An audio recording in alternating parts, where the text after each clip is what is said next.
పాప మా అయ్యప్ప పాపమే పాప అయ్యప్ప అంటే 1 రూపాయి ఇచ్చేయాల పూలు బాగుంటలేకున్నాడు తీసుకొని పూలు అద్దప పట్టుకో 10 రూపాయలు ఇచ్చేయి నీ పూలు బాగలే అనేసి పై తీసుకొస్తున్నా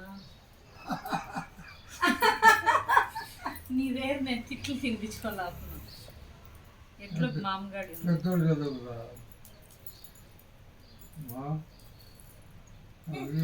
పెద్దదంట తినో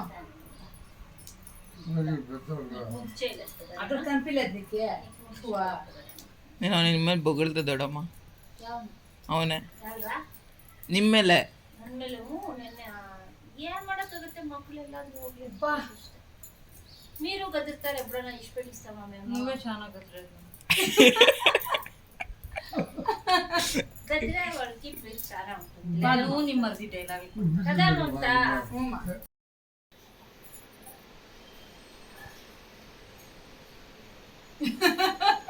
మే మే రైడా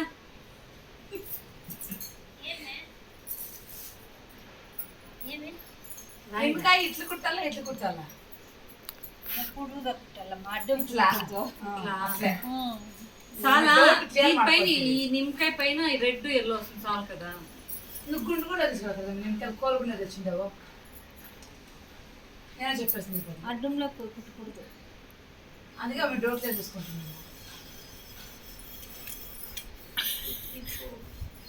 కోసేది ఇటు కొయ్యకూడదు మమతా కోసేది మధ్య ముక్కు కోయాల కోసేది ఇటు కొయ్యకూడదు కుట్టేటప్పుడు పొడుగు ಯಾಕ ಶಾಸ್ತ್ರ ದೊಡ್ಡಮ್ಮ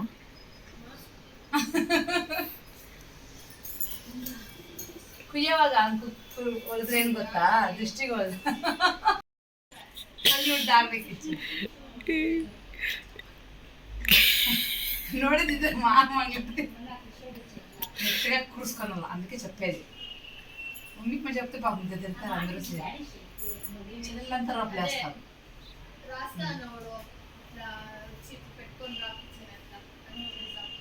ముందు చీరు అదేమో అది ఎత్తి చీరు ఇదేం బాగలేదు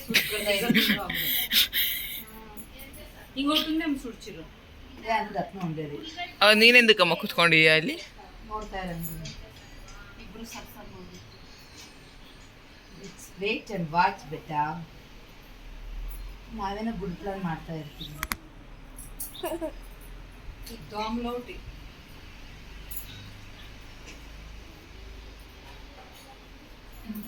ಹಾಕೊಂಡಿದ್ದೀವಿ ಹೋಗ್ರೆ ಹಾ ಬರುತ್ತಂತ ಹಲೋ ಫ್ರೆಂಡ್ಸ್, ಎಲ್ಲರಿಗೂ ಮಮತಾ ದಿನಾಚರಿಗೆ ಸ್ವಾಗತ. ಆಲ್ರೆಡಿ ವಿಡಿಯೋನ ಶುರು ಮಾಡಿದ್ದೀವಿ. ಮದುವೆ ಎಲ್ಲ ಮುಗಿಸ್ಕೊಂಡು ಎಲ್ಲ ಇನ್ನೂ ತುಂಬ ಮದುವೆ ಬ್ಯುಸಿ ಆಗಿಬಿಟ್ಟಿತ್ತು. ಸರಿ ಅಕ್ಕ ಮನೆಗೆ ಹೋಗೋಣ ಅಂತ ಅಕ್ಕ ಮನೆಗೆ ಹೊರಟಿದ್ದೆ. ಒಂದು 2-3 ದಿನ ಇದ್ಬಿಟ್ಟು ಬರೋಣ ಆರಾಮಾಗಿ ಅಂತ ಹೇಳ್ಬಿಟ್ಟು ಮದುವೆಯಿಂದ ಹಂಗೆ ಹೋಗಿದ್ದೆ. ಅಕ್ಕ ಮನೆ ಇರೋದು ಚಿಂತಾಮಣಿಯಲ್ಲೇ, ಹಾಗಾಗಿ ನನಗೆ ಅಲ್ಲೇ ಮದುವೆಯಿಂದ ಅಲ್ಲೇ ಹಾಗೆ ಹೊರಟೆ ಅಲ್ಲೇ ಜಾಯ್ನ್ ಆಗಿದ್ದೆ. ಭವ್ಯ ಫಸ್ಟೇ ಹೋಗಿದ್ಲು. ತುಂಬ ವರ್ಷದಿಂದ ಪ್ಲ್ಯಾನ್ ಮಾಡ್ತಾಯಿದ್ವಿ ಇಬ್ಬರು ಜೊತೇಲಿ ಹೋಗಬೇಕು ಅಂತ. ಫೈನಲಾಗಿ ಇವತ್ತಿಗೆ ಅದು ಕೂಡ ಬಂತು. ಇಬ್ಬರು ಅಲ್ಲೇ ಸೇರಿಕೊಂಡು ಒಂದು 2-3 ದಿನ ಚೆನ್ನಾಗಿ ಎಂಜಾಯ್ ಮಾಡೋಣ ಅಂತ ಹೋಗಿದ್ವಿ. ನಾನು ಥರ್ಸ್ಡೇ ಹೋದೆ, ಮದುವೆ ಎಲ್ಲ ಮುಗಿಸ್ಕೊಂಡು ಮತ್ತೆ ನೆಕ್ಸ್ಟು ಫ್ರೈಡೇ ಇಲ್ಲಿ ಪೂಜೆಗೆ ರೆಡಿ ಮಾಡ್ಕೋತಾ ಇದ್ವಿ. ಅಂದರೆ ದೇವರಿಗೆ ಮಡ್ಲಕ್ಕೆ ತುಂಬ ಹೋಗಬೇಕಾಗಿತ್ತು, ಅದಕ್ಕೋಸ್ಕರ ಇಲ್ಲಿ ಪೂಜೆಗೆಲ್ಲ ರೆಡಿ ಮಾಡ್ಕೋತಾ ಇದ್ದೀವಿ. ಫಸ್ಟಿಗೆ ಇಲ್ಲಿ ಹೂವಿನಾರನ ಪ್ರಿಪೇರ್ ಮಾಡ್ಕೊತಾ ಇದ್ವಿ ಇಬ್ಬರು ಕೂತ್ಕೊಂಡು. ಅಕ್ಕ ಬೇರೆ ಕೆಲಸ ಎಲ್ಲ ಮಾಡ್ತಾಯಿದ್ರು, ನಮ್ಗೆ ಏನು ಕೆಲಸ ಇರಲಿಲ್ಲ, ಆರಾಮಾಗಿ ಕೂತ್ಕೊಳ್ಳೋದು, ತಿನ್ನೋದು, ಮಲಗೋದು ಅಷ್ಟೇ ಇದ್ದಿದ್ದು. ಈ ಪೂಜೆಗೆ ಮಾತ್ರ ಇಲ್ಲಿ ಹೂವನ್ನ ಹೊಲ್ಕೋತಾ ಇದ್ವಿ. ದೇವಸ್ಥಾನಕ್ಕೆ ಹೋಗಬೇಕಾಗಿತ್ತು, ನೈಟ್ಗೆ ಹೋಗೋಣ ಅಂತ ಅಂದ್ಕೊಂಡಿದ್ವಿ. ಹಾಗಾಗಿ ಇಲ್ಲಿ ಪೂಜೆಗೆ ಹಾರನ ರೆಡಿ ಮಾಡ್ಕೋತಾ ಇದ್ದೀವಿ. ಆ್ಯಕ್ಚುಲಿ ಇವಾಗ ಒಂದು ಬ್ರೇಕ್ ಸಿಕ್ದಂಗೆ ಆಯಿತು, ಸ್ವಲ್ಪ ರೆಸ್ಟ್ ಅಂತ ಅನ್ನಿಸ್ತು. ಯಾಕಂದರೆ ಫಂಕ್ಷನ್ಸ್ ಆ ಥರ ಸ್ವಲ್ಪ ಬಾಡಿ ಎಲ್ಲ ಸ್ಟ್ರೈನ್ ಆಗಿ ಒಂಥರ ಟಯರ್ಡ್ ಫೀಲ್ ಆಗ್ತಾಯಿತ್ತು ನನಗಂತೂ. ಇವಾಗ ಸ್ವಲ್ಪ ರಿಲ್ಯಾಕ್ಸ್ ಆಯಿತು ಅಂತಲೇ ಅನಿಸುತ್ತೆ.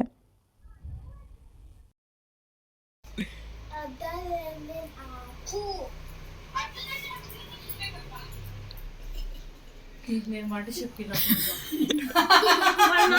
చూసుకొని చేసుకోమను. హలో కట్టుడు ఎలా తోర్సు సరిపోయి ఎంత వేసిండవా? ఎంత వేసిండవు? 1 స్పూన్ వేస్తావా? చాలే.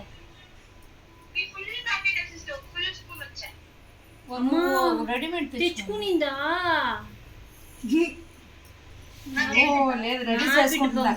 నా బిడ్డ బంగారే. కాదు మోమిత ಏನ್ ಮಾಡಿದಾಳೆ? ಶುಂಠಿ ಬೆಳ್ಳುಳ್ಳಿ ಪೇಸ್ಟ್ ಮನೆ ಮಾಡ್ಕೊಂಡಿಲ್ಲ, ತಂದು ಹಾಕಿದ್ಲಂತೆ.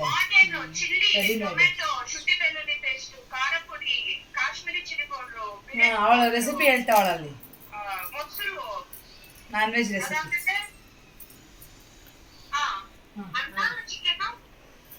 ಅನ್ನ ಹಾಕ್ದ ಅಕ್ಕಿ ಹಾಕ್ದ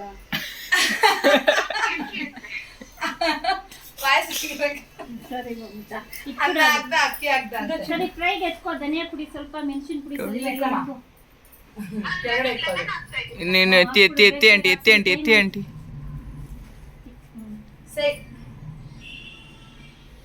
ಚೆನ್ನಾಗಿದೆ ಅದು.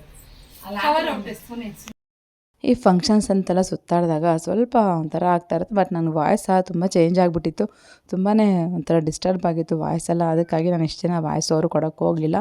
ವೀಡಿಯೋ ಎಲ್ಲ ಗೊತ್ತಾಗ್ಬೋದು ನನ್ನ ವಾಯ್ಸ್ ತುಂಬಾ ಚೇಂಜ್ ಆಗಿದೆ, ಒಂಥರ ಆಗ್ತಾಯಿತ್ತು. ನೀರೆಲ್ಲ ಮಿಕ್ಸ್ ಆಯ್ತಲ್ವ, ಅದರಿಂದ ನೀರು ಮಿಕ್ಸ್ ಆಯಿತು. ಆ ಕಡೆ ಬಿಸಿ ಬೇರೆ ತುಂಬಾ ಬಿಸಿ, ಬೆಂಗಳೂರು ಇದ್ದು ಆಚೆ ಹೋಗ್ಬಿಟ್ರೆ ಬಿಸಿಗೆ ತಡ್ಕೊಳಕ್ಕೆ ಆಗಲ್ಲ, ಆ ರೀತಿ ಆಗಿಬಿಟ್ಟಿತ್ತು. ಫೈನಲಾಗಿ ಎಲ್ಲ ಪೂಜೆಗೆಲ್ಲ ರೆಡಿ ಮಾಡಿಕೊಂಡು ನೈಟಿಗೆ ನಾವು ದೇವಸ್ಥಾನಕ್ಕೆ ಬಂದ್ವಿ. ಹಗಲೆಲ್ಲ ತುಂಬ ಜನ ಇರ್ತಾರೆ ಅಂತ ಹೇಳ್ತಾಯಿದ್ರು, ಅದಕ್ಕೋಸ್ಕರ ನಾವು ಹಗಲಲ್ಲಿ ಬರೋಕ್ಕೆ ಹೋಗಲಿಲ್ಲ. ಆರಾಮಾಗಿ ನಿಧಾನವಾಗಿ ನೈಟಲ್ಲಿ ಬರೋಣ ಅಂತ ಹೇಳಿಬಿಟ್ಟು ನೈಟಲ್ಲೇ ಹೋದ್ವಿ.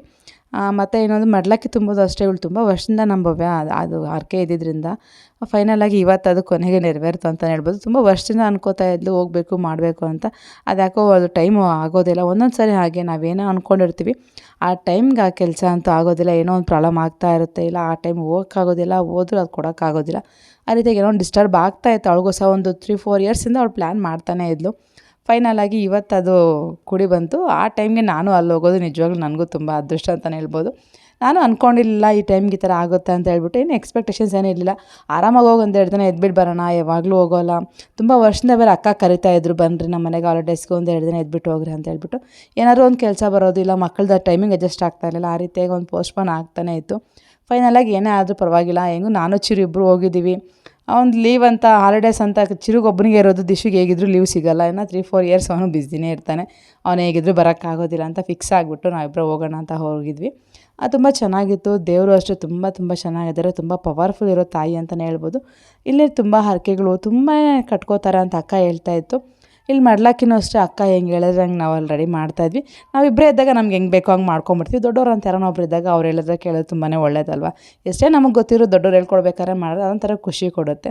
ಅಕ್ಕ ಇಲ್ಲ ಅಮ್ಮ ಇದ್ದಾಗ ಅವ್ರು ಹೇಳಿದ್ನ ನಾವು ಮಾಡ್ತೀವಿ, ನಾವಿಬ್ಬರೇ ಇದ್ದಾಗ ನಮ್ಮಿಬ್ರಿಗೆ ಹೆಂಗೆ ಬೇಕೋ ಹಂಗೆ ಮಾಡ್ಕೊಂಡು ಹೋಗ್ತಾ ಇರ್ತೀವಿ. ಇಲ್ಲ ಅಕ್ಕ ಎಲ್ಲ ಹೇಳ್ಕೊಡ್ತಾಯಿದ್ರು, ಯಾವ ರೀತಿಯಾಗಿ ಮಾಡ್ಲಾಕಾಗಿ ಏನೇನು ಇಕ್ಬೇಕು, ಎಲ್ಲಿ ಇಕ್ರಿ, ಯಾವ ರೀತಿಯಾಗಿ ಇಕ್ರಿ ಅಂತ ಹೇಳ್ಬಿಟ್ಟು ಅದನ್ನೆಲ್ಲ ರೆಡಿ ಮಾಡ್ಕೋತಾ ಇದ್ವಿ. ತುಂಬ ಚೆನ್ನಾಗಿತ್ತು. ಚಿಂತಾಮಣೆಯಲ್ಲಿರುವಂಥದ್ದು ಇದು ಗಂಗಮ್ಮ ದೇವಸ್ಥಾನ. ತುಂಬ ಅಂದರೆ ತುಂಬ ಚೆನ್ನಾಗಿತ್ತು. ತುಂಬ ಹಳೆ ದೇವಸ್ಥಾನ ಅಂತಲೇ ಹೇಳ್ತಾಯಿದ್ರು. ಇವಾಗೆಲ್ಲ ರಿನೋವೇಟ್ ಆಗಿದೆ ಅಂತ ಹೇಳ್ಬಿಟ್ಟು ತುಂಬ ಪವರ್ಫುಲ್ ಇದೆ. ಖಂಡಿತವಾಗ್ಲೂ ಅಲ್ಲಿ ನಡೆಯೋ ಪೂಜೆಗಳು, ಅಲ್ಲಿ ಬರೋವಂಥ ಭಕ್ತರು ಗೊತ್ತಾಗುತ್ತೆ ಎಷ್ಟು ಪವರ್ಫುಲ್ ಇದೆ ಅಂತ ಹೇಳ್ಬಿಟ್ಟು.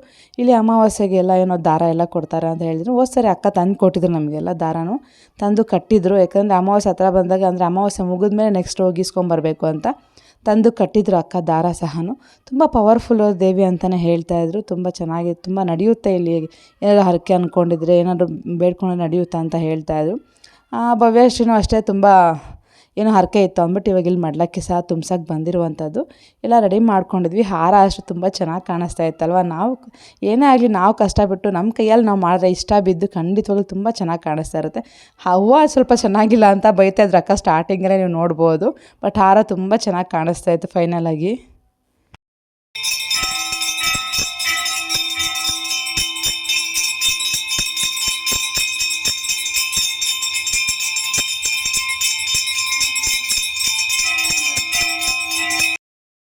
ಫೈನಲಿ ತುಂಬ ಚೆನ್ನಾಗಿ ದರ್ಶನನೂ ಆಯಿತು. ನೋಡ್ತಾ ಇದ್ರಲ್ವ ತಾಯಿ ಯಾವ ರೀತಿಯಾಗಿದ್ದಾರೆ ಅಂದ್ಬಿಟ್ಟು ನೋಡೋಕ್ಕೆ ತುಂಬ ಒಂಥರ ಗೂಸ್ ಬಂಪ್ಸ್ ಬರ್ತಾಯಿತ್ತು ನನಗಂತೂ ಮೈಯಲ್ಲೆಲ್ಲನೂ. ಯಾಕಂದರೆ ಗೊತ್ತಿಲ್ಲ, ಬಟ್ ಆ ಥರ ಪೂಜೆ ಎಲ್ಲ ತುಂಬ ಚೆನ್ನಾಗಿ ನಡೆಯುತ್ತೆ.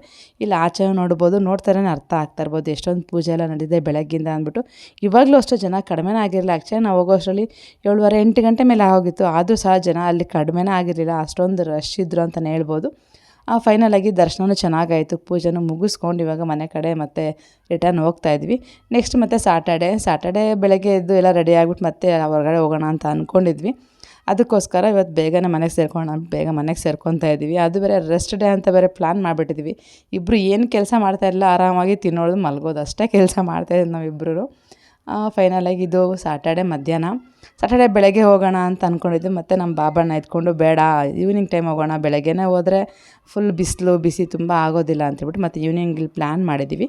ಈವ್ನಿಂಗ್ ಒಂದು 3:34 ಹಂಗೆ ಹೊರಡ್ತಾ ಇದ್ದೀವಿ. ಇಲ್ಲಿ ಚಿಂತಾಮಣಿ ಹತ್ರ ಕೈಲಾಸಗಿರಿಗೆ ಹೋಗೋಣ ಅಂತ ಹೇಳ್ಬಿಟ್ಟು. ನಾನು ಫಸ್ಟೆಲ್ಲ ತುಂಬ ಹೋಗಿದ್ದೀನಿ ಕೈಲಾಸಗಿರಿಗೆ, ಬಟ್ ಇವಾಗೆಲ್ಲ ತುಂಬಾ ಚೇಂಜ್ ಆಗಿಬಿಟ್ಟಿದೆ ಅಂತಲೇ ಹೇಳ್ಬೋದು. ಇವಾಗ ಅಲ್ಲಿಂದ ಚಿಂತಾಮಣಿಯಿಂದ ಪಕ್ಕದಲ್ಲಿ ಇರೋದ್ರಿಂದ ಸ್ವಲ್ಪ ಈವ್ನಿಂಗ್ ಟೈಮ್ ಹೋದರೆ ತಣ್ಣಗಿರುತ್ತೆ, ತುಂಬ ಸೊಂಪಾಗಿರುತ್ತೆ. ಬಿಸಿಲಲ್ಲಂತೂ ಖಂಡಿತವಾಗ್ಲೂ ಹೋಗೋಕ್ಕಾಗಲ್ಲ, ಯಾಕಂದರೆ ಆ ಕಡೆ ಬಿಸಿಲು ತಡ್ಕೊಳ್ಳೋಕ್ಕೆ ಆಗ್ತಾಯಿಲ್ಲ ನಮ್ಮ ಕೈಯಲ್ಲಿ. ಅಷ್ಟು ದಿನ ಹೆಂಗಿದ್ನಪ್ಪ ಅಂತ ಅನಿಸ್ಬಿಡ್ತು ನನಗೆ. ಒನ್ ವೀಕ್ 10 ಡೇಸ್ ಅಷ್ಟಿದೆ ನಾನು ಆ ಕಡೆನೇ, ಚಿಂತಾಮಣಿ ಕಡೆನೇ ಇದ್ದೆ.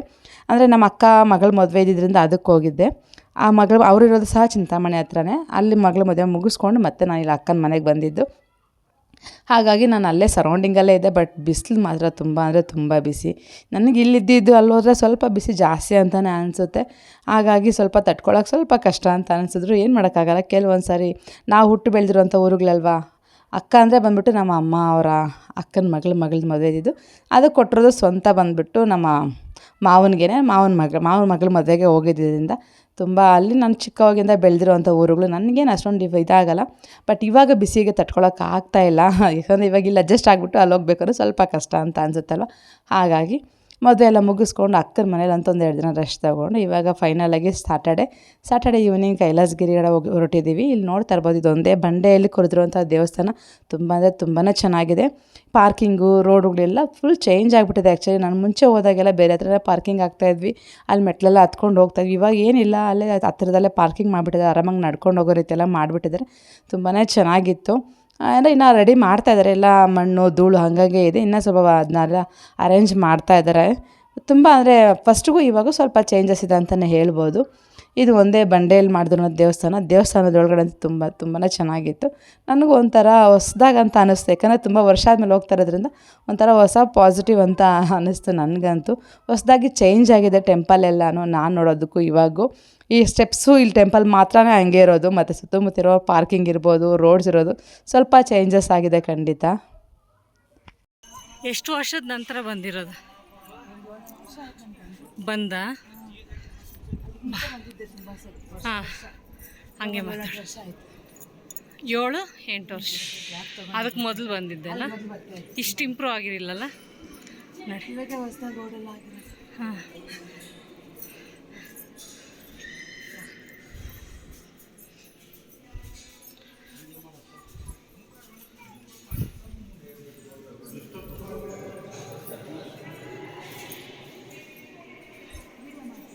అయ్యో ఎంత చల్లగా ఉంది ఇక్కడ. How is your feeling?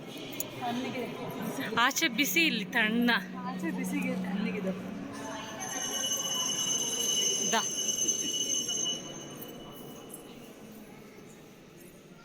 ಆಚೆ ಎಷ್ಟು ಬಿಸಿ ಇದೆ, ಒಳಗಡೆ ತಣ್ಣಗಿದೆ. ತಣ್ಣಗಿರ್ತೀಯಾ?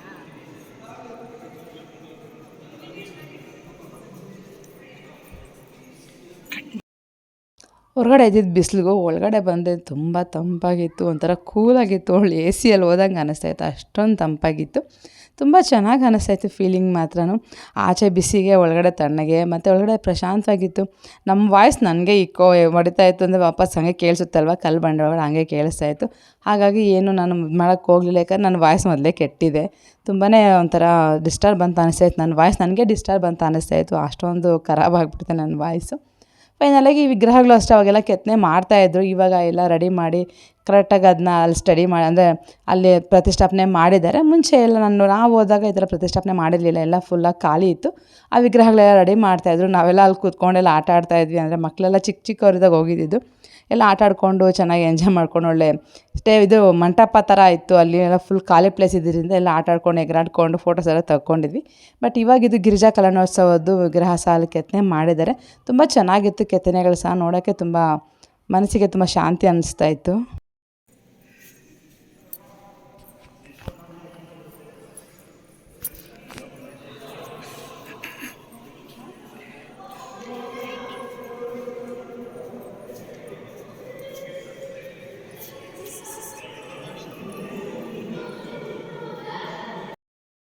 ಫೈನಲಾಗಿ ಎಲ್ಲ ದರ್ಶನ ಎಲ್ಲ ಮುಗಿಸ್ಕೊಂಡು ಒಳಗಡೆ ಇರುವಂಥ ಚತುರ್ಮುಖ ಲಿಂಗ ಇರ್ಬೋದು, ಅಮ್ಮನವ್ರು ಇರ್ಬೋದು, ಗಣೇಶನ ಇರ್ಬೋದು ಎಲ್ಲ ಮುಗಿಸ್ಕೊಂಡು ಒಂದು ಚಿಕ್ಕದಾಗಿ ಮ್ಯೂಸಿಯಂ ಥರ ಸಹ ಮಾಡಿದ್ದಾರೆ. ಅದನ್ನು ಸಹ ನೋಡಿಕೊಂಡು ನಾವು ಹೊರಗಡೆ ಬಂದ್ವಿ. ಹೊರಗಡೆ ಬರೋಷ್ಟರ ಮತ್ತೆ ಬಿಸಿ ಅಂತ ಅನಿಸ್ತಿದೆ. ಒಳಗಡೆ ತುಂಬ ತಣ್ಣಗಿತ್ತು, ಆಚೆ ಬರೋಷ್ಟರ ಒಂದು ಸ್ವಲ್ಪ ಬಿಸಿ ಅಂತ ಅನಿಸ್ತು. ಆದರೂ ಇವಾಗ ಒಂದು 5 ಗಂಟೆ ಟೈಮ್ ಏನೋ ಆಗಿತ್ತು. ಅದು ಸೂರ್ಯಾಸ್ತ ಆಗ್ತಾಯಿತ್ತು, ಬಟ್ ಅಷ್ಟೊಂದು ಸೂರ್ಯ ಇರಲಿಲ್ಲ. ಇಲ್ಲಾಂದರೆ ತುಂಬ ಬಿಸಿ ಅಂತ ಅನಿಸೋದು. ಬಟ್ ಓಕೆ, ಇವಾಗ್ಲೂ ಚೆನ್ನಾಗಂತ ಅನಿಸ್ತಾ ಇತ್ತು. ಆಚೆ ಸ್ವಲ್ಪ ತಣ್ಣ ಗಾಳಿ ಬೀಸ್ತಾ ಇತ್ತು. ಅದಕ್ಕೆ ನಾವು ಸಾಯಂಕಾಲ ಹೋಗೋಣ ಅಂತ ಹೇಳ್ಬಿಟ್ಟು ಸಾಯಂಕಾಲ ಪ್ಲ್ಯಾನ್ ಮಾಡಿರುವಂಥದ್ದು.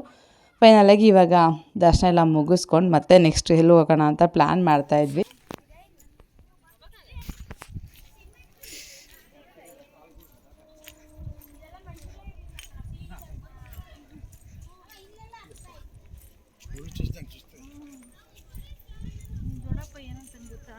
ಅದಕ್ಕೆ ಆಗಾಗ ಬರೀತಾರಲ್ಲ ಓಡಾಡ್ಬೇಕು ನೀನು ಅಂತಾರೆ. ನನ್ನ ಕೈಲಿ ನನಗೆ ಹಂಗಲ್ಲ ಮಮ್ಮಿ, ಜಾಮೂನು ಕೋವಾ ತಿಂತೀನಿ ನಂಗೆ ಸಾಫ್ಟ್ ಆಗ್ಬಿಟ್ಟಿದೆ.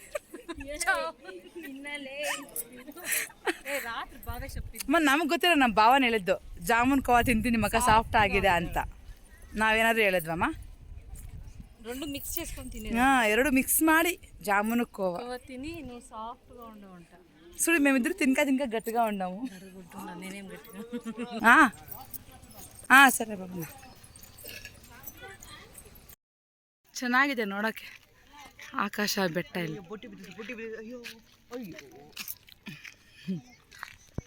ಎಲ್ಲ ಚಿರು ಅಂಟಮ್ಮಂದ್ರು.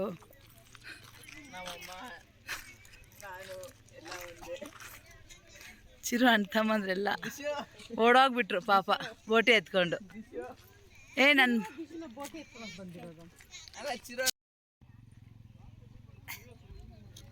ఎవరన్నా ఎత్తుకొని వెళ్ళిపోతారే. ఆ ఫిలం పాట చెప్పే బాబీ, చెప్పు. శుభలగ్నందే అదే లాస్ట్ పాటే ఆమెనిది. చిలక ఏ తోడు లేక ఎటేమో ఒంటరి నడక అడగేసి నావే ఎడారంటి ఆశ. ಕೈಲಾಸಗಿರಿಯಿಂದ ಆಚೆ ಬಂದಮೇಲೆ ಅಲ್ಲಿ ಅಂಬಾಜಿ ದುರ್ಗ ಬೆಟ್ಟಕ್ಕೆ ದಾರಿ ಅಂತ ಇತ್ತು. ಅಲ್ಲಿ ಹೋಗೋಣ ಅಂತ ಹೇಳ್ತು ಬಾಬಣ್ಣ. ಸರಿ ಹೋಗೋಣ ಅಂತ ಹೊರಡ್ತಾ ಇದ್ವಿ. ತುಂಬ ಚೆನ್ನಾಗಿತ್ತು. ನಾವು ಎಷ್ಟು ಸರಿ ಕೈಲಾಸಗಿರಿಗೆ ಹೋಗಿದ್ದೀವಿ, ಬಟ್ ಯಾವತ್ತೂ ಈ ಬೆಟ್ಟಕ್ಕೆ ಹೋಗೋ ಇದಿಲ್ಲ, ನಾವು ನೋಡ್ಕೊಂಡು ಇರಲಿಲ್ಲ. ಯಾಕಂದರೆ ಫಸ್ಟ್ ಎಲ್ಲ ಕೆಳಗಡೆ ಪಾರ್ಕಿಂಗ್ ಹಾಕ್ಬಿಡ್ತಾ ಇದ್ವಿ, ಅಲ್ಲಿವರೆಗೂ ಬರ್ತಾ ಇರಲಿಲ್ಲ. ಹಂಗಿಂದ ಹಂಗೆ ಹೊರಟೋಗ್ತಾಯಿದ್ವಿ ಮತ್ತು ಕೈಲಾಸಗಿರಿ ನೋಡಿಕೊಂಡು. ಬಟ್ ಅಂಬಾಜಿ ದುರ್ಗ ಬೆಟ್ಟ ಮಾತ್ರ ತುಂಬ ಚೆನ್ನಾಗಿದೆ. ಒಂದು ಒಳ್ಳೆ ವ್ಯೂ ಪಾಯಿಂಟ್ ಅಂತ ಹೇಳ್ಬೋದು. ನೋಡ್ತಾ ಇರೋದು ಸೂರ್ಯಾಸ್ತ ಆಗ್ತಾ ಇರೋವಂಥ ಟೈಮ್ ಇದು. ಸೂರ್ಯಾಸ್ತದ ಟೈಮ್ಗೆ ನಾವು ಅಲ್ಲಿ ಹೋಗಿದ್ದು. ನನಗೆ ತುಂಬ ಖುಷಿ ಅಂತ ಅನ್ನಿಸ್ತು. ನೋಡ್ತಾರೇ ಒಂಥರ ಅಲ್ಲೇ ಇದ್ಬಿಡೋಣ ಅನ್ನೋಷ್ಟು ಖುಷಿ ಆಗ್ತಾಯಿತ್ತು. ಬಟ್ ಕತ್ಲಾಗ್ತಾಯಿತ್ತು. ಅಷ್ಟೊಂದೆಲ್ಲ ಏನೋ ಸೇಫ್ಟಿ ಏನಿಲ್ಲ ಅಲ್ಲಿ. ಬಟ್ ರೋಡೆಲ್ಲ ಮಣ್ಣು ರೋಡು ಅದೆಲ್ಲ ಇನ್ನು. ಬಟ್ ನೋಡೋಕ್ಕೆ ಮಾತ್ರ ತುಂಬಾ ಚೆನ್ನಾಗಿದೆ. ಯಾವಾಗಾದರೂ ಆಗಲಿ ಕೈಲಾಸಗಿರಿಯವರು ಖಂಡಿತವಾಗ್ಲೂ ಅಂಬಾಜಿ ದುರ್ಗ ಬೆಟ್ಟಕ್ಕೆ ಮಾತ್ರ ಹೋಗಲೇಬೇಕು. ಅಂಬಾಜಿ ದುರ್ಗಾ ಬೆಟ್ಟ, ಹನುಮ ಬೆಟ್ಟ.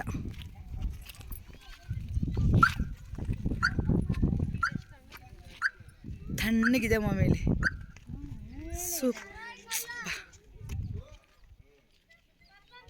ಇಲ್ಲಿ ಬಂದು ಹನುಮ ದೇವಸ್ಥಾನ ಇರುವಂಥದ್ದು. ಹನುಮನ ದೇವಸ್ಥಾನ ಅಂಬಾಜಿ ದುರ್ಗ ಬೆಟ್ಟ. ಕೈಲಾಸಗಿರಿಯಿಂದ ಸ್ವಲ್ಪ ಮೇಲಕ್ಕೆ ಹೋಗಬೇಕು, ಸ್ವಲ್ಪ ದೂರನೇ ಹೋಗಬೇಕು. ಅಷ್ಟೊಂದು ದೂರ ಅಂತ ಹೇಳೋಕ್ಕಾಗಲ್ಲ. ಬಟ್ ಆ ಬೆಟ್ಟಗಳ ಸಂಧಿ ಎಲ್ಲ ಹೋಗ್ಬೇಕಾದ್ರೆ ಸ್ವಲ್ಪ ದೂರ ಡಿಸ್ಟೆನ್ಸ್ ಅಂತ ಗೊತ್ತಾಗುತ್ತೆ. ಒಂದು ಒಳ್ಳೆ ವ್ಯೂ ಪಾಯಿಂಟ್ಸ್ ಇದೆ, ತುಂಬ ಚೆನ್ನಾಗಿದೆ, ತುಂಬ ಶಾಂತವಾಗಿ ಪ್ರಶಾಂತವಾಗಿದೆ ಅಂತಲೇ ಹೇಳ್ಬೋದು. ದೇವಸ್ಥಾನ ಮಾತ್ರ ತುಂಬ ಚೆನ್ನಾಗಿದೆ. ಹನುಮಾನ ಅಷ್ಟೇ ತುಂಬ ಚೆನ್ನಾಗಿದ್ದಾರೆ ಅಂತ ಹೇಳ್ಬೋದು. ನಮಗಂತೂ ಒಂಥರ ಹೊಸ ಪ್ಲೇಸ್ ನೋಡ್ದಂಗೆ ಅದು ತುಂಬ ಖುಷಿ ಆಯಿತು.